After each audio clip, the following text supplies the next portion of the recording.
AfroTales Podcast is a part of the Connected Podcast Network.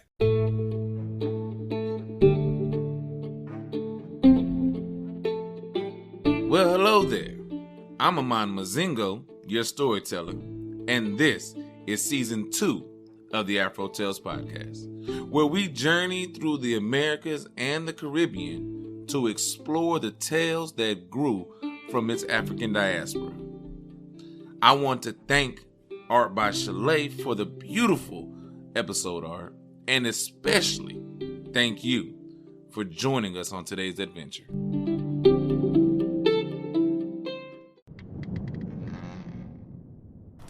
Chef.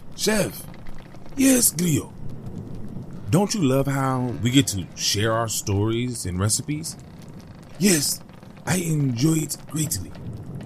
Do you know what makes it possible for everyone to hear us? Yes, Glio. Our voices, obviously. True, but it's also Anchor, a hosting platform that distributes the podcast to places like Spotify, Apple Podcasts, and others. Oh, yes. And isn't everything needed to make a podcast in one place? That's correct. And the best thing of all, Chef, it's free. Free, you say? Free. And all I had to do is download the Anchor app or go to anchor.fm to get started. So, you just had to download the Anchor app or go to anchor.fm to get started. Yep. Download the Anchor app or go to anchor.fm and do what we're doing now. Fantastic, Grio. Simply fantastic. I know, Chef. I know.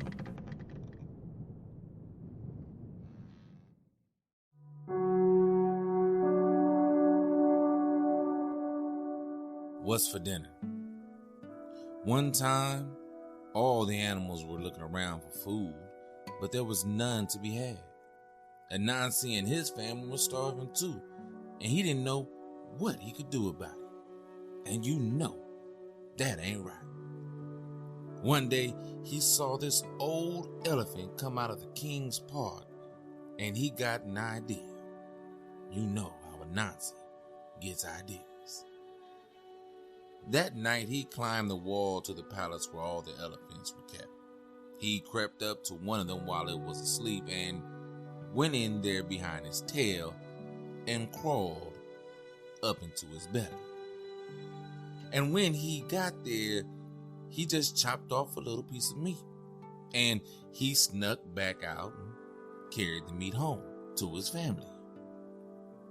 Anansi went back night after night, crawling into the belly of one of the elephants, and each morning, just before daybreak, he snuck back home.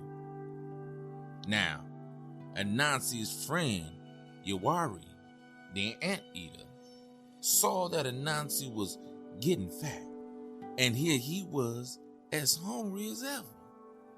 He tried to get Anansi to tell him where he was getting food every morning. But you know how Anansi is. He put him off his scent by telling him one lie after another. Yawarri was so hungry that he got sick too. He told his friend Monkey about how he felt and how hard it was to watch Anansi growing fat while he and his family were starving. When Monkey heard all of this, he told Yawarri to keep watch. Watch near Anansi's house at night, and to follow him to see where he was going to get his food.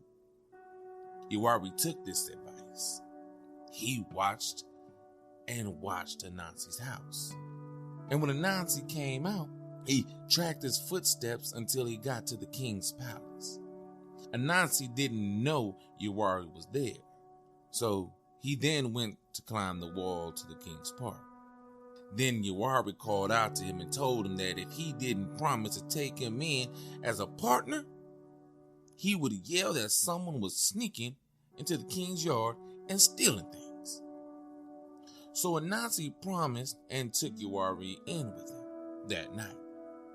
Anansi told him now he did this every night While the king's elephant slept in the park, he went through the anus and into the stomach of one of them and cut off a small piece of meat and came back out without waking the elephants. And he made sure he never tried this trick on the same elephant so that none of them would ever know what he was doing. When Anansi and Yawarri had gone into the yard a little way, they came up to two elephants, and each went into the bowels of one of them. Anansi, after cutting his usual little piece of meat, came out of his elephant. But Yawarri, he was a selfish kind of animal anyhow. And he had been hungry for such a long time. So he stayed there, eating a long time. Anansi waited a long time himself for him, and he finally yelled out, "Bruh Yawarri, come out, for the day will come soon. You hear me?" Yawarri put out his head and told Anansi, "Oh, bruh, what fat meat there is in here. I can't come out yet. You go on and send back my wife and children to help me take home what I cut." So Yawarri stayed in there, eating and eating until he was full. And just then, the elephant dropped over dead. Why? Because Yawarri had eaten so much of his belly. Now, the king was vexed, seeing that one of his best elephants was dead. So he ordered the belly split open to see why he had died. The elephant keepers came back and told the king that when they cut inside the elephant's belly, they heard this strange noise. The king sent them back to find out what was making the noise, and there they found Yawarri, still cutting off pieces of meat and eating them. Now, the king was very angry.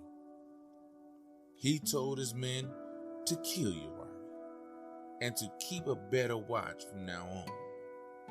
Now, Anansi, he had left and carried the message to Yawarri's wife and children, and they got so excited since they were very hungry. When they climbed over the wall that night, the elephant keepers were waiting for them and shot the whole family. The end. This story here was very interesting to me because it was if you've been listening this season, you probably picked up the familiarity it has with a Jamaican story called that I call the Magic Cow. And in that story, you have Anansi and Takuma and a magic cow with a similar situation. But this story, to me, is a little bit more interesting because it's still Anansi, right? Another country, South America. But I feel like this is more of a warning to those Maroons, those people that had escaped slavery, that may have been in the woods and starving and looking for food, and we're like, we can sneak back and get some. And so they did. At least I feel like this happened, that you can see, different Maroons going back and forth between the villages and, going back to the plantations and stealing food for their families and everything like that, until one just gets a little too greedy, right?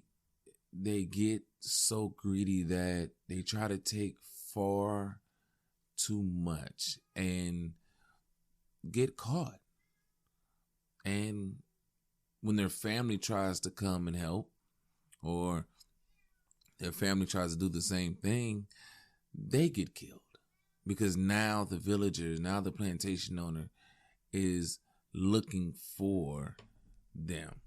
So I had to look at this story as a precautionary tale for the other families, the other Maroons that were out there. As yes, we have to do things to survive. And if going to the village is your way of survival, make sure you take just what your family needs, just what you need, and nothing more. Only get what you need and nothing more. And I can see that happening. I love this story, though. It was a little disgusting, going through the anus. Yeah. That's a long, stinky road to the stomach. And I felt like there would have been an easier way to get there, like maybe through the mouth, like they did in the Magic Cow. I don't know. But it was also interesting because Anansi's just a spider, but Yawarri is an anteater. the size difference, right, is crazy. It's so crazy to think about that Yawarri was able to sneak in there and not wake the elephant. Anansi maybe, but not Yawarri. But yeah, I love it. I love all these stories, and sadly, this is the last story for Suriname, for the Guyanas, for right now. The last story of the month, and because next month we will be venturing on to the next location. I will not tell you the next location. You will be surprised. But thank you for coming on this journey with me today, and as always, have a blessed day.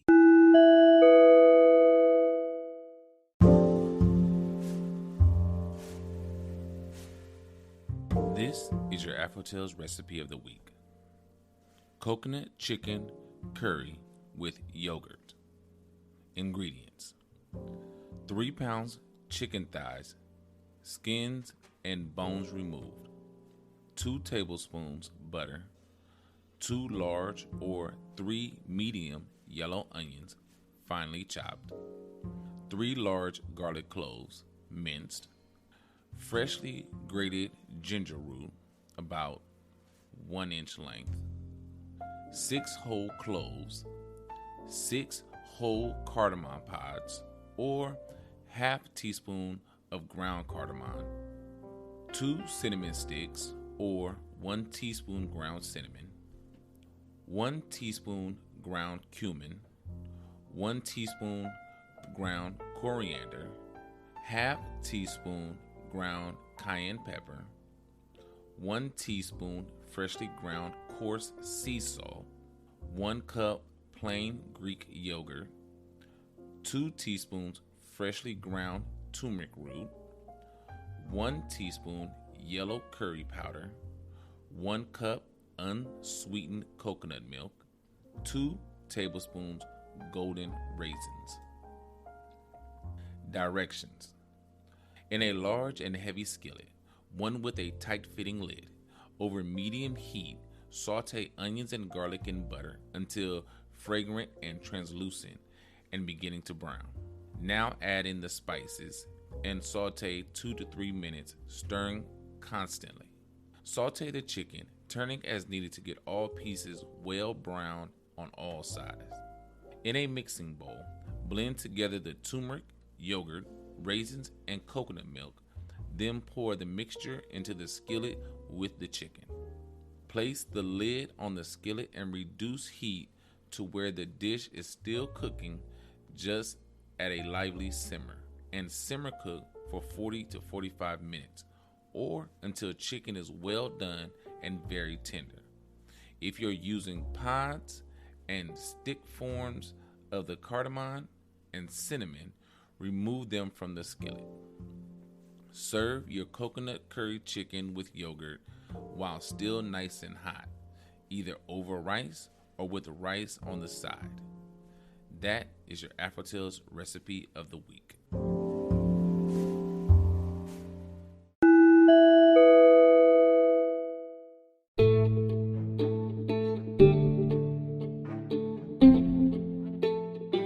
Thank you again for your time. Thank you for supporting and sharing this podcast with your family and friends.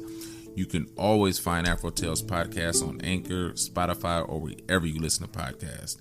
If you want to leave me a message or a tweet, I can be found on Twitter at AfroTalesCast, on Instagram and Facebook at AfroTalesPodcast, and now on Coffee at coffee.com/AfroTales Podcast, where you can financially support me for the price of one small cup of coffee. However you support, I thank you and I appreciate it always. So until next time, have a great day.